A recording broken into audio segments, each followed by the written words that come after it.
ओम नमो भगवते वासुदेवाय। मित्रों, आपके और आपके परिवार पर भगवान नारायण की कृपा सदैव बनी रहे। कामदा एकादशी चैत्र महीने के शुक्ल पक्ष में मनाई जाती है। यह हिंदू नववर्ष की पहली एकादशी होती है। इस एकादशी को भगवान विष्णु और देवी लक्ष्मी की आराधना के लिए उत्तम माना जाता है। पौराणिक मान्यताओं के अनुसार जो भक्त पूरी श्रद्धा एवं विधि विधान के साथ कामदा एकादशी का व्रत करता है, उसकी सारी इच्छाएं पूरी हो जाती हैं। मान्यताओं के अनुसार यह भी कहा जाता है कि यदि सुहागन स्त्रियां कामदा एकादशी का व्रत रखती हैं तो उन्हें अत्यंत सौभाग्य की प्राप्ति होती है।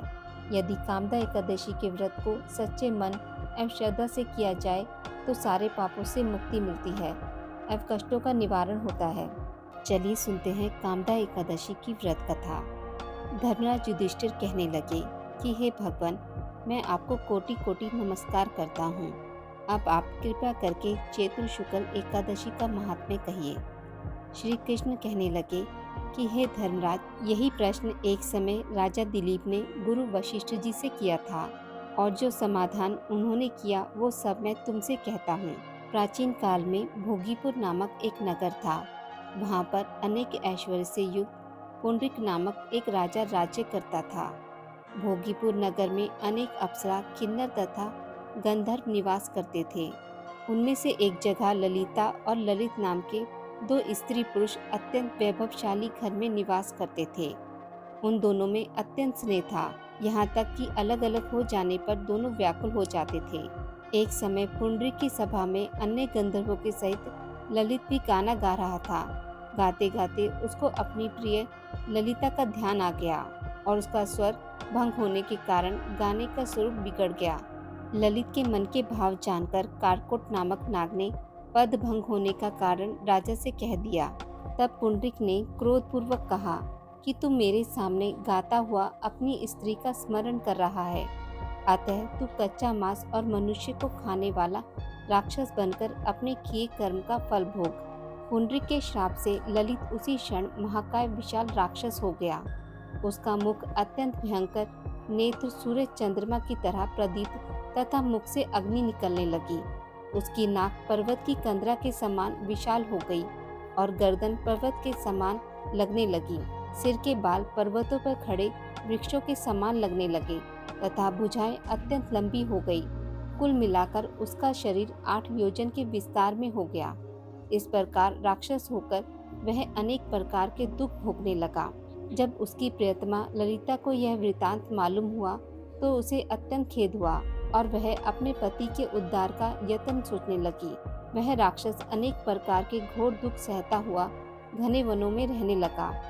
उसकी स्त्री उसके पीछे पीछे जाती और विलाप करती रहती। एक बार ललिता अपने पति के पीछे पीछे घूमती घूमती विंध्याचल पर्वत तक पहुंच गई, जहां पर रिंगी ऋषि का आश्रम था।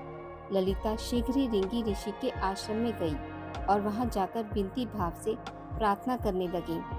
उसे देखकर रिंगी ऋषि बोले, हे सुभगे, तुम कौन हो और यहाँ किस लिए आई हो?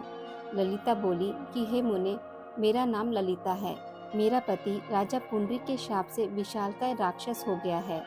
इसका मुझे महान दुख है। उसके उद्धार का कोई उपाय बताइए। रिंगी ऋषि बोले, हे गंधर्व कन्या, अब चैत्र शुक्ल एकादशी आने वाली है, जिसका नाम कामदा एकादशी है।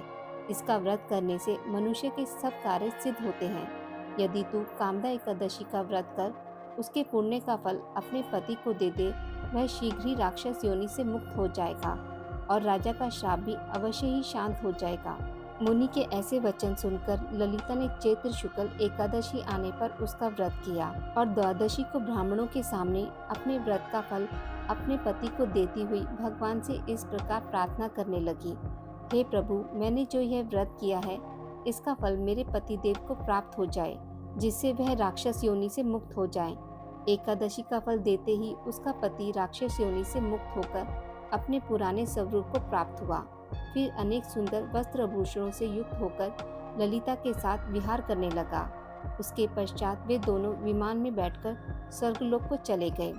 वशिष्ठ मुनि कहने लगे कि हे राजन, इस व्रत को विधि पूर्वक करने से समस्त पाप नाश हो जाते हैं तथा राक्षस आदि की योनि भी छूट जाती है।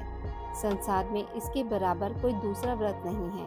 इसकी कथा पढ़ने या सुनने से वाजपेयी यज्ञ का फल प्राप्त होता है।